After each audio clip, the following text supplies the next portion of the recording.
তো আজ বানাবো ডিমের আন্ডা কারি। এর জন্য নিয়ে নিতে হবে কিছু ডিম। তো আমি সিদ্ধ করে নিলাম। তো এগুলো আর নিয়ে নিয়েছি কয়েকটা আলু, নিয়ে সেগুলোকে হলুদ আর লবণ দিয়ে মাখিয়ে নিয়ে কড়াইতে দিয়ে দিয়েছি তেল, সাদা তেল। দেওয়ার পরে ডিমগুলোকে ভেজে নেব ভালো করে। তো কে কোথা থেকে আমার ভিডিওটা দেখছো, কেমন লাগে আমার ভিডিও একটু কমেন্ট করে জানিও। তারপরে আমি আলুগুলোকে ভেজে নিচ্ছি। তো ভেজে নেওয়ার পরে নামিয়ে নেব এখন। তো নামিয়ে নেওয়ার পরে দিয়ে দেবো এখন জিরে।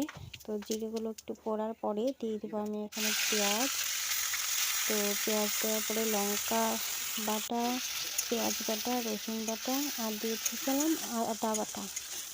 আদা বাটা দেওয়ার পরে তারপরে সবগুলোকে ভালো করে নেড়ে চেড়ে একটু ভেজে ভেজে নেব। তারপরে দিয়ে দেবো এখানে হলুদ গুঁড়ো,